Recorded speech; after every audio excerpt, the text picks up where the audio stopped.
Saudara-saudara yang saya kasih dalam Tuhan Yesus dimanapun saudara berada yang sedang mengikuti kebaktian online ini. Nah, topik hari ini sesuai dengan teks yang kita baca, anak manusia duduk di sebelah kanan yang maha kuasa. Saudara-saudara, banyak orang Kristen bertanya-tanya, apa arti atau makna perkataan Tuhan Yesus ini di mana seorang imam besar yang sedang bertanya kepada Yesus. Yes, ini adalah pemimpin agama Yahudi, dia adalah imam besar, dia sedang memimpin dalam pengadilan mahkamah agama Yahudi terhadap Yesus Kristus. Dia akan bertanya kepada Yesus. Dia sumpah lagi. Demi katanya Allah. Bahasa Ibrani kan demi Elohim. Dia panggil lagi Elohim. Kan? Katakan katanya kan kepada kami. Apakah engkau Mesias? Mesias itu yang dinanti-nantikan oleh orang Yahudi. Mesias. Mereka tahu Mesias akan datang. Anak Allah, mereka tahu Mesias itu anak Allah. Kan? Atau tidak, atau bukan. Nah, Yesus menjawab dengan terus terang di hadapan persidangan mahkamah agama. Ya, engkau telah mengatakannya. Nah, dia bilang sama imam, engkau telah mengatakannya sesuai dengan kalimatmu. Apa? Mesias, anak Allah, kan begitu. Lalu apa yang akan tetapi Yesus berkata kepadamu, aku berkata kepadamu, mulai sekarang kamu akan melihat anak manusia duduk di sebelah kanan yang maha kuasa dan datang di atas awan-awan di langit. Oh, waktu imam besar ini yang menyidangkan Yesus, dia dengar perkataan Tuhan Yesus, lalu dia mengatakan, Yesus menghujat. Tentu menghujat siapa? Menghujat Allah. Karena dia menyamaikan dirinya setara dengan Allah. Lalu imam besar itu, ya kamu sudah mendengar semua, sudah mendengar omongan Yesus. Kita tidak perlu lagi saksi-saksi. Dia sudah ngomong sendiri, Yesus sudah menghujat. Yesus sudah menghujat. Dan mereka menjatuhkan hukum kepada Yesus. Hukuman mati. Nah, saudara, ini mahkamah agama ini adalah pengadilan agama yang sesat, kita katakan. Kenapa dikatakan sesat? Sudah jelas, mengadili Yesus Kristus. Ya, adalah pengadilan sesat. Pakai agama untuk mengadili orang lain yang tidak sepaham dengan mereka dan menuduh Yesus itu menghujat Allah, lalu dijatuhi hukuman mati. Saudaraku, yang terjadi di dunia ini betapa banyak mahkamah agama, agama, pengadilan manusia yang menjadi pengadilan sesat untuk mengadili orang-orang yang dituduh oleh mereka itu menista agama. Nah, baru kita ngerti. You menista agamaku, saya tuntut kamu. Pengadilan akan menjatuhkan hukuman, itu pengadilan sesat sebenarnya. Di dunia ini banyak sekali pengadilan sesat. Kenapa? Karena mereka mau menjatuhkan hukuman kepada orang-orang yang beda pandangan agamanya. Itu pengadilan sesat. Itu di Indonesia sudah banyak pendeta-pendeta, bahkan juga bukan pendeta, termasuk gubernur, mantan gubernur DKI Ahok kan, dijatuhi hukuman. Suka-suka mereka. Nah, jadi pengadilan sesat itu biasanya menghukum orang karena tidak sepaham, ya nah, Ada juga kemungkinan juga karena masalah politik.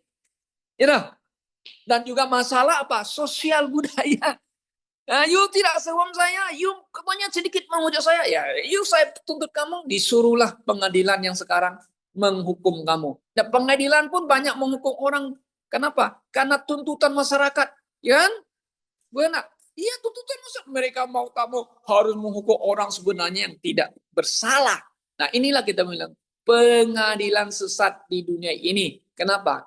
Karena di dunia ini siapa yang berkuasa, dia boleh seenaknya. Nah, dia mau seenaknya, maunya sendiri menjatuhkan hukuman kepada orang lain. Ini adalah pengadilan sesat yang ada di atas bumi ini, saudara-saudaraku. Oke. Nah, Yesus yang diperhadapkan oleh pengadilan sesat ini, dia menyatakan kalimat ini sebenarnya mengandung makna arti yang dalam itu ya.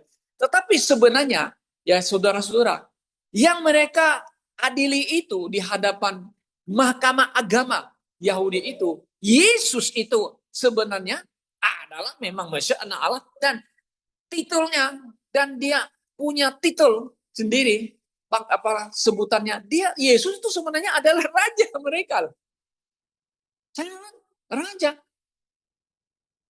Soalnya mereka nggak ngerti, nggak paham. Dan Yesus anak juga siapa? Nabi. Nah, saudara, kalau saudara baca ya, dia sebagai raja Yesus. Matius pasal 27, 37. Yesus itu raja mereka, iya. Kemudian kalau saudara baca di Timotius 6 ayat 13 oleh Paulus, dia adalah raja, segala raja. Tentu raja orang ini sudah segala raja, sudah jelas. Kemudian dia adalah nabi. Yes. Saudara, kalau kita lihat nabi itu sangat jelas di Matius 21 Matius 21 ayat 11. Seorang nabi. Kemudian Yohanes 4:9, perempuan atau wanita yang mau cedok air di sumur itu ketemu Yesus kan? Dan Yesus tahu. Yesus membuka rahasia. Setelah dia tahu, kok kamu tahu saya? Siapa? Kamu seorang nabi. Dan kemudian setelah itu dia berkata, bukan hanya nabi, Yesus adalah Mesias, juru selamat dunia. Nah, ini perkataan daripada orang Samaria. Karena gara-gara wanita itu, perempuan itu. Kemudian Yesus siapa? Imam besar. Yang di hadapan mereka itu. Mereka menyidang siapa? Menyidang raja, menyidang si nabi, dan juga Yesus itulah imam besar. Nah, yang menyidangkan itu pemimpin persidangan itu kan Kayafas. Disebut imam besar orang Yahudi. Wah, dia punya power. Ya, hebat dia. Dia punya power. Luar biasa. Nah, tapi dia tidak maha kuasa, gitu aja. Hanya kuasa di dalam pada saat itu aja dia sebagai imam besar kan begitu. Ya, yang dia sidang itu siapa? Yesus. Siapa? Imam besar menurut Ibrani pasal 3 ayat 1. Kalau saudara bisa baca lagi di dalam Ibrani banyak lagi. Ya. Yesus disebut imam besar. Imam besar. Maka imam besar itu setelah selesai, dia akan duduk di sebelah kanan Allah. Kan gitu. Nah, sangat jelas. Nah, sekarang kita lihat. Dalam persidangan sesat ini saya katakan itu. Mereka menyidangkan Yesus itu. Dan Yesus sudah menyatakan dirinya di hadapan mereka. Bahwa dia memang adalah Mesias. Mesias yang artinya apa? Yang diurapi oleh Allah Bapa. Dan disebut anak Allah. Maka itu Yesus menyatakan kepada mereka, dia mengatakan, aku anak manusia. Kenapa Yesus mengatakan dia anak manusia ya? Kenapa dia tidak mengatakan, aku anak Maria? Ya kan? Kalau manusia sekarang kan, Roman Katolik kan sudah mengatakan, Yesus bunda Allah. Berarti Yesus anaknya siapa? Maria dong. Saya mau katanya. Ada nggak di catatan Injil, Yesus mengatakan, aku anak Maria dan Yusuf. Anda boleh cek ayat-ayat firman Tuhan. Ada nggak Yesus mengatakan begitu? Nggak ada. Yesus hanya memanggil Maria itu ibu, mother. Kalau kita sekarang panggil mami, yes. Tapi di dalam tugas pelayanan Yesus memberitakan kerajaan Allah, dia menunjukkan dirinya adalah Mesias, anak Allah yang maha tinggi kepada orang Yahudi. Nah, sudah sangat jelas ini ya, bahwa Yesus memang anak. Tapi dia punya apa? Jabatan. Jabatan siapa? Raja, dia datang sebagai raja. Yes.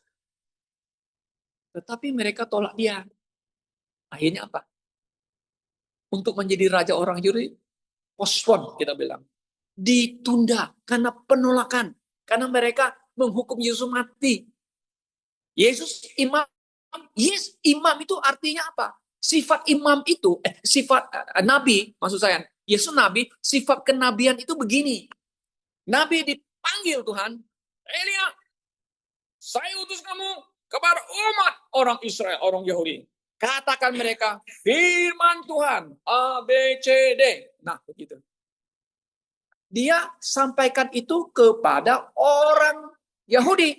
A, B, C, D. Firman yang Tuhan katakan begini. Tidak boleh tamat, tidak boleh kurang. Itu sifat kenabian. Ya, Yesus datang sudah menyatakan apa yang dia dengar dari Bapa, dia sampaikan kepada muridnya. Nah, itu kenabian. Nah, imam besar artinya orang yang melayani di bait suci, yang mempersembahkan kurban untuk umat. Nah, Yesus telah melakukan itu di mana dia sebagai imam besar dan menyerahkan dirinya sebagai kurban penebusan. Itu imam besar. Imam besar orang Yahudi menyerahkan diri enggak? Mereka hanya potong domba, sapi, Hafen. Hafen itu domba yang merah itu ya. Dipersembahkan kepada Tuhan Allah. Dia tidak mempersembahkan dirinya. Yesus, kalau saudara baca di Ibrani, Yesus mempersembahkan dirinya. Penebus manusia. Dan begitu. Nah, sekarang saudara-saudara, apa arti atau makna perkataan Tuhan Yesus ini? Bahwa anak manusia, nah anak manusia itu akan duduk di sebelah kanan yang maha kuasa. Anak manusia, Yesus anak manusia, yes. Dia adalah Allah yang menjadi manusia. Firman yang telah menjadi manusia. Jadi manusia 100% yang memiliki tulang, memiliki darah, yang mempunyai sifat kemanusiaan, bisa haus, bisa lapar, bisa ngantuk. Itu manusianya yang sejati. Disebut anak manusia. Nah, Yesus anak manusia dan juga anak Allah atau God. Jadi man God. Jadi artinya memiliki dua sifat. Sifat kemanusiaan yang sejati dan sifat keilahian Allah yang sejati. Nah, ini banyak orang nggak percaya itu. Yesus adalah manusia sejati dan Allah sejati. Ini orang Kristen zaman sekarang modern, Anda percaya nggak? Oh no, Yesus manusia yang menjadi Allah. Berarti Anda percaya Yesus itu diciptakan. Nah, ini ajaran manusia. Ajaran Arius yang diadopsi oleh Jehovah Witnesses dan juga Mormon dan gereja bidat yang lain. Mereka mengatakan Yesus diciptakan. No, kita bilang Yesus firman yang dari kekekalan bersama Bapa telah menjadi manusia. Son of man and his so son of anak 100% 100% masa jati. Anda percaya nggak?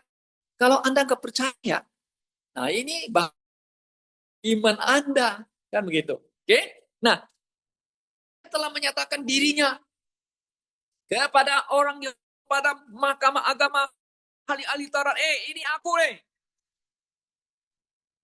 Tapi mereka masih tidak percaya, menolak dia. Yesus telah itu bukan hanya ngomong. Dari apa? Tanda mujizat-mujizat yang dia buat. Menyatakan dirinya. Dan itu pun mereka masih belum mau terima loh. Dan mereka bilang, tunjukkan kepada kami tanda. Tuntut lagi kepada Yesus. Yesus bilang, tidak ada tanda yang akan kuberikan kepada kamu. Kecuali tandanya siapa? Tanda Yunus. Tanda Yunus. Apa itu tanda Yunus? Seperti Yunus berada dalam perut ikan 3 hari, 3 malam. Demikian juga anak manusia. Nah, katakan dia manusianya, human, akan berada di dalam perut atau jantung bumi 3 hari, 3 malam. Matius 12 ayat 40. Apa itu tandanya? Aduh, mereka nggak ngerti ya. Artinya apa? Yesus akan mati dan turun ke dalam perut bumi atau jantung bumi. Seperti yang dikatakan oleh Petrus pasal 1 ayat 3, pasal 3 ayat yang ke-13. Nah, di situ ada ya. Petrus mengatakan dia pergi kemana? Istilahnya ke penjara itu. Penjara yang ada di perut bumi itu, di mana orang-orang ditahan di situ. Nah, di sana di perut bumi itu alam baka ini ada tempat. Satu itu alam baka itu, yang satu di pangkuan Bapak Abraham, yang satu lagi tempat yang Lazarus itu menderita. Aku haus, tolonglah Lazarus. Nah, kasih setetes saja air dari jarinya itu. Nah, itu menandakan tempat penderitaan itu, the hell, tidak mengenal neraka. Yesus mati nggak? Ya. Dulu kita tidak ngerti katanya, Yesus tidak mati. Seperti Yunus tidak mati. Yunus dalam perut ikan 3 hari nggak mati. Kok dipakai oksigen ya? Bawa oksigen nggak? Enggak lah. Mati di perut ikan dia 3 hari. Siapa yang bisa tahan? 5 menit aja di dalam perut ikan. Bisa bernafas? Nggak bisa. Di air aja coba kamu nyelam. Nggak usah lama, Pak. 2 menit aja. Kamu bisa mati. Nggak bisa nafas. Kamu harus keluar lagi baru nafas gitu loh. Apalagi dalam perut ikan. Ya kan? Nah, makanya Yunus mati nggak? Iya. Yunus mati dan hidup lagi. Dibangkitkan oleh Allah gitu. Yesus mati nggak? Yes. Yesus bangkit dan Yesus mati dan bangkit kembali hidup kan gitu. Sesuai dengan 3 hari 3 malam kan, hidup lagi Yesus. Nah sekarang setelah Yesus selesai tugasnya saudara, menebus dosa dunia ini, melakukan kehendak Bapaknya di atas bumi ini, maka dia duduk di sebelah kanan yang maha kuasa. Atau dengan ayat-ayat yang lain mengatakan duduk di sebelah kanan Allah. Nah, mana artinya apa? Sesuai dengan apa yang dikatakan Alkitab, firman Tuhan. Nah, kita telah baca tadi di Mazmur 110 ayat 1. Nah, coba saudara perhatikan, ya. Pemazmur ini mengatakan, dia menubuat, ya, berkata, itu mengatakan, Tuhan bersabda kepada Tuhanku. Jadi Tuhan bersabda kepada Tuhanku. Berarti ada 2 orang personal ya. Person ya. Bapa dan kepada Tuanku. Itu siapa itu? Itu ada sebenarnya Yesus. Ya kan? Nah, di sini mengatakan di Mazmur kan, duduklah di sebelah kananku sampai aku membuat musuhmu menjadi tumpuan kakimu. Wow. Siapa itu? Ini menunjukkan kepada siapa? Kepada Yesus Kristus. Maka itu setelah Yesus selesai tugasnya, dia duduk di sebelah kanan Allah Bapa. Nah sekarang pertanyaan, apakah semua musuhnya sudah ditaklukkan? Termasuk setan itu di lambung kakinya dan pengikut-pengikutnya? Tentu kita mengatakan belum. Nanti Yesus kedua kali, dia akan mengalahkan setan itu, dirantai dan pengikutnya akan dirantai. Nah, tetapi saudara-saudara, Di 1 Korintus pasal 15, Paulus menjelaskan arti Yesus menang. Menang dalam apa? Coba kita lihat di Korintus 15 ayat yang ke-54, 50. Maka genaplah firman Tuhan yang tertulis. Nah, genap firman Tuhan yang tertulis kan? Maut. Nah, lain menerjemahkan maut. Death. Ya, maut telah ditelan dalam kemenangan. Oh, puji Tuhan. Yesus telah menangkan atas apa? Kematian, maut. Nah, kemudian hai maut. Nah, terjemahan lain pakai maut. Tapi sebenarnya di situ adalah kuburan, grave ya. Seharusnya itu ya. Hai kuburan, di manakah kemenanganmu? Kemudian saudara baca lagi ayat yang ke-56. Sengat maut, sengat kematian, ialah dosa. Dan kekuatan dosa ialah hukum Taurat. Oh, bisa disebut hukum. Hukum Taurat itu mengikat Anda. Ya, selama Anda di dalam hukum Taurat, you harus 100% taat kepada hukum supaya Anda bisa selamat. Nah, puji Tuhan. Kita kan nggak sanggup melakukan itu. Maka Yesus menggenapi hukum Taurat itu, mati. Untuk kita. Lepaskan kita. Bebas kita. Dari dosa, jangan dari hukum Taurat itu. Jadi sekarang maut, kematian itu tidak ada apa-apa terhadap kita. Kalau sekarang saya mati, betul saya harus mati, tubuh. Tetapi jiwa saya diselamatkan. Puji Tuhan nggak? Oh, haleluya. Itulah hebat. Yesus mati untuk kita. Dan dia hidup untuk kita. Kita juga hidup bersama-sama dengan dia. Nah, karena itulah Mazmur mengatakan, karena dia sudah melakukan itu, dia duduk di sebelah kanan Allah yang maha tinggi. Atau duduk di sebelah kanan Allah Bapa. Oke, itu makna yang pertama sesuai dengan Mazmur 110. Kemudian yang kedua, saudara-saudara. Yang kedua ini, Yesus duduk di kanannya itu adalah satu lambang kebesaran, keagungan, dan kemuliaan. Nah, Yesus mengatakan sendiri kepada imam bahwa engkau telah mengatakannya, kan? Akan tetapi aku berkata kepadamu mulai saat ini, sekarang ini kamu akan melihat anak manusia duduk di sebelah kanan yang maha kuasa dan datang di atas awan-awan. Nah, Yesus mengatakan kenapa? Ya, kalau kita lihat saudara, di dalam Lukas pasal yang ke-24 dan ayat 26, nah di sini mengatakan Injil Lukas mencatat begini ya. Mesias harus menderita semua ini atau semuanya untuk masuk ke dalam kemuliaannya. Ya. Yesus harus menderita. Yesus juga mengatakan anak manusia harus menderita. Betul, sesuai dengan kitab-kitab suci dan para nabi, supaya dia masuk ke dalam kemuliaannya. Jadi saudara, untuk mendapatkan kemuliaan itu harus melewati penderitaan.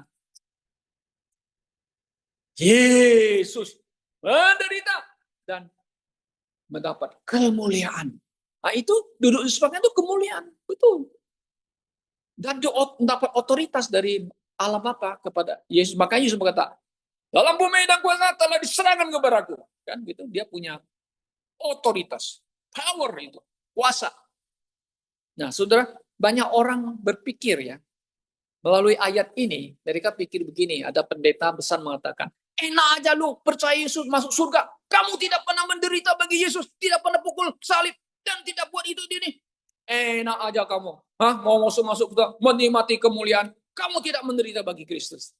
Apakah itu benar atau enggak benar? Sepertinya, benar juga ya. Kalau itu Pak caranya, berarti ini Lordship Salvation. Ya kan? Kamu harus berjuang berusaha. Menderita harus bagi Tuhan Yesus. Baru bisa masuk surga. Tidak. Tidak, saudara.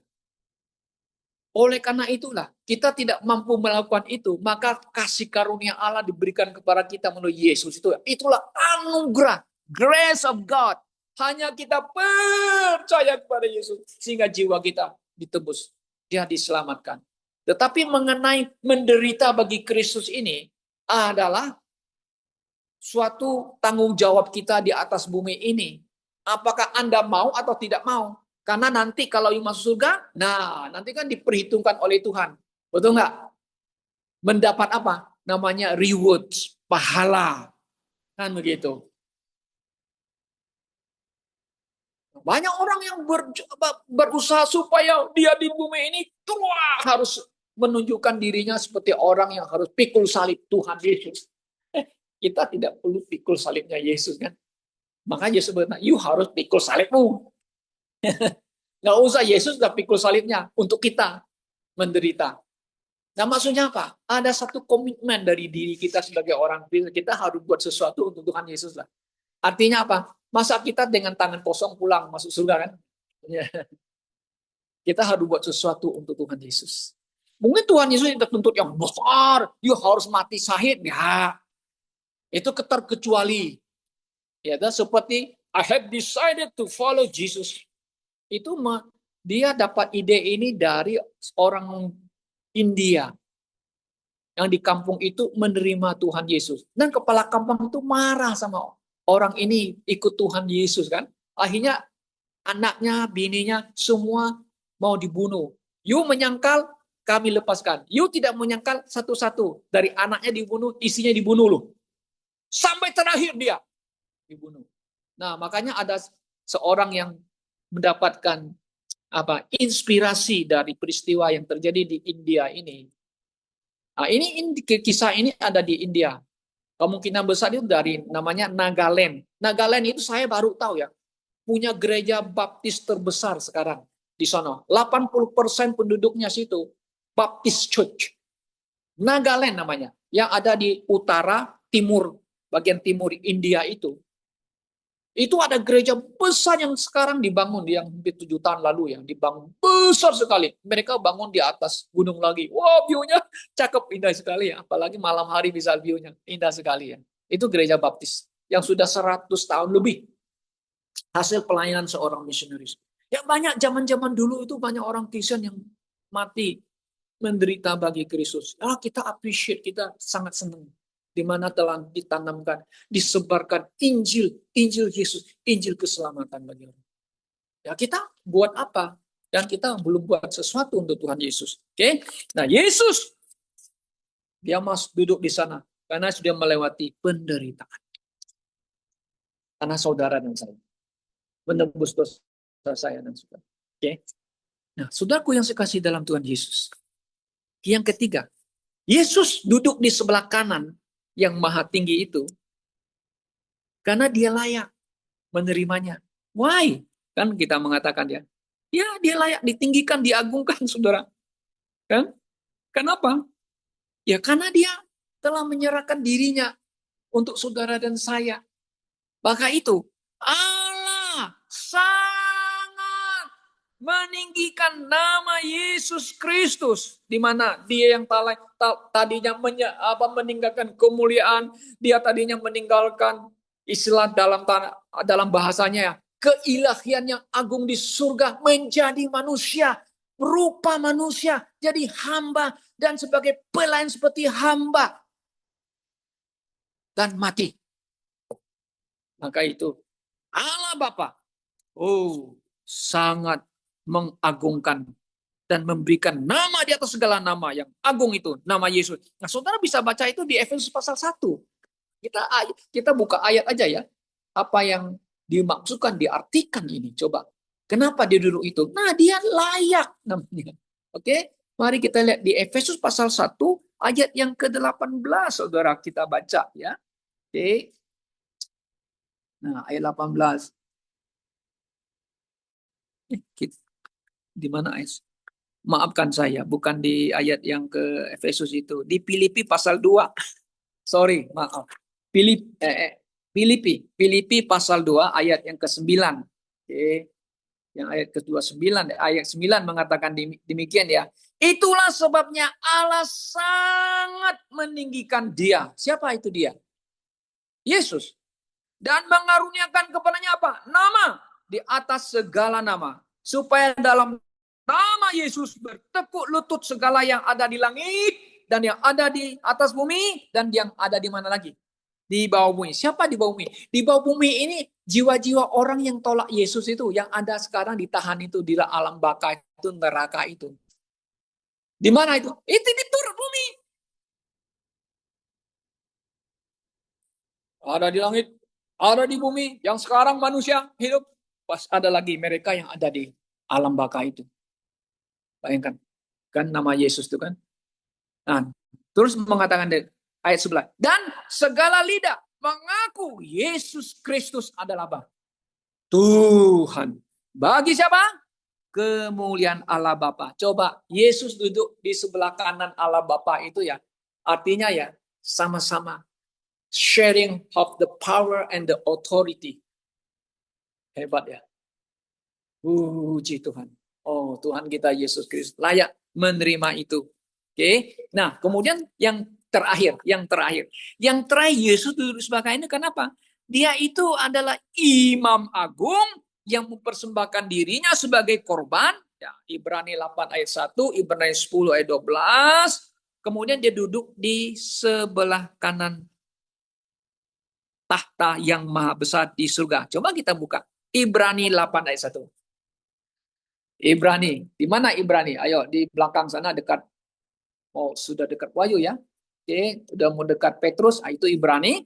Oke, Ibrani pasal 8 ayat 1. Saya baca. Oke. Inti segala yang kita bicarakan itu ialah kita mempunyai imam besar. Siapa imam besar kita? Yang duduk di sebelah kanan tahta lagi di sini. Yang maha besar. Di mana? Di sorga. Wallah. Oh, our Lord is very wonderful. He's a great God and He's our great Savior and our Redeemer. Ya, dia the priest ya. Nama kalau bahasa Inggris ini kan apa? Priest, the high priest. Bukan si Kayafas yang mengadili Yesus. Satu hari Kayafas dan gengnya akan memandang Yesus di sebelah kanan Allah Bapa. Dulu you mengadiliku. Saya sudah kasih tahu kamu. Aku masuk anak Allah. High priest saya adalah imam besar. Amerika dibutakan karena kebencian, marahan mereka itu.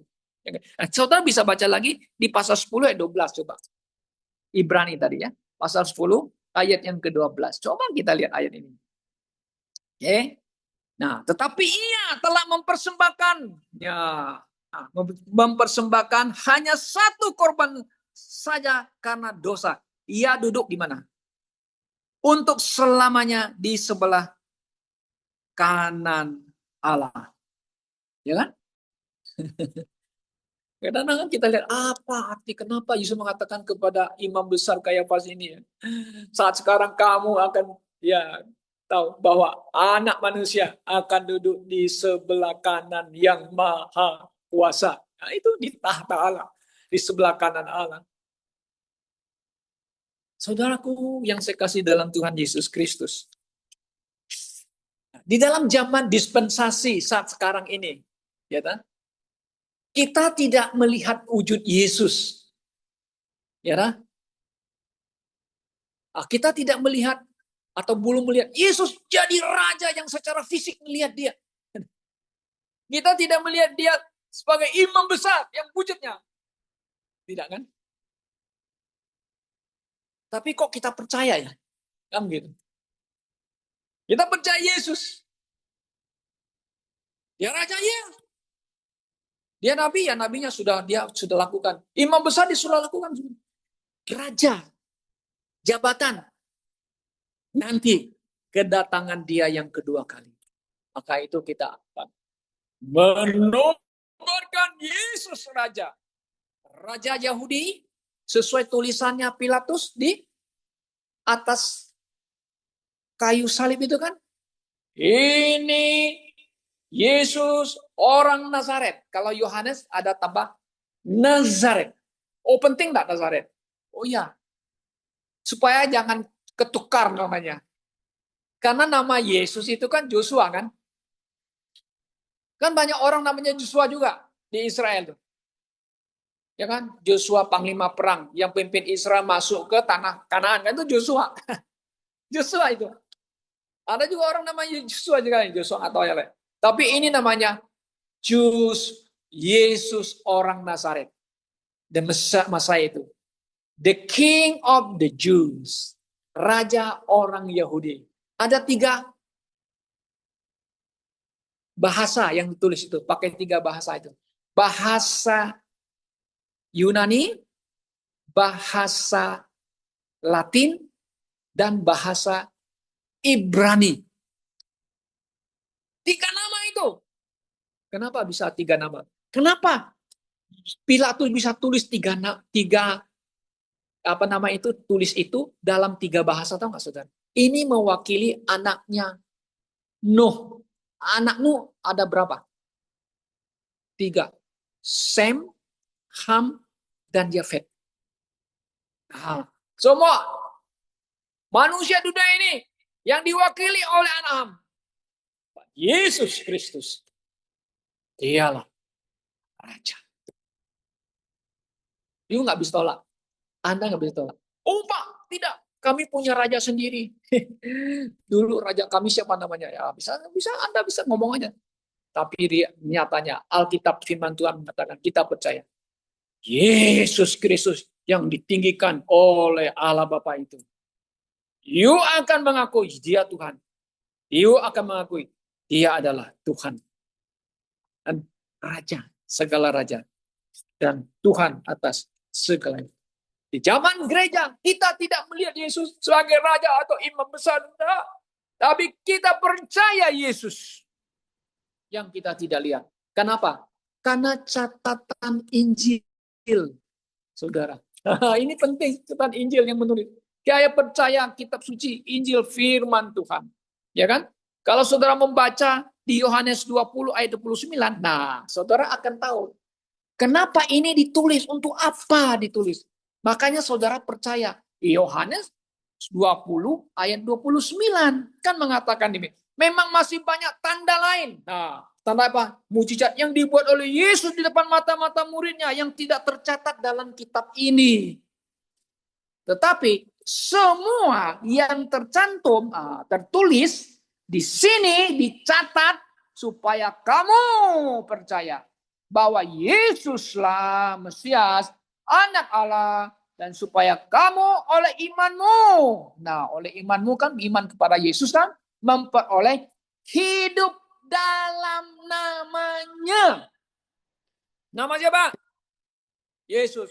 Tidak ada nama di kolong langit ini yang diberikan Allah oleh namanya kita diselamatkan. Di Kisah Para Rasul 4:12 ya. Nah, kan ada nggak nama lain? Nggak ada. Hanya nama apa? Yesus Kristus. Orang Nazaret. Jangan salah ya. Saya punya teman orang Filipina. Ada namanya satu Yesus Hanstovers atau kayak orang Spanyol gitu. Di Amerika Latin juga banyak. Yesus lah. Apa Yesus pokoknya ada di nama Spanyolnya di ujungnya lah. Ya begitu. Nah, jangan salah. You salah percaya. Wah, bahaya. Kenapa? Paulus di dalam 2 Korintus pasal 11 ada Injil lain, ada Yesus lain, ada roh lain. Jangan salah percaya. Saya dan teman-teman dan saudara seiman percaya Yesus Kristus yang ditulis dalam Alkitab. Bukan yang ditulis di luar itu. Itu bukan Yesus saya. Hanya Yesus yang ada itu. Saudara, apakah engkau percaya Yesus yang ditulis di Alkitab? Kiranya Tuhan menolong kita. Mari kita berdoa.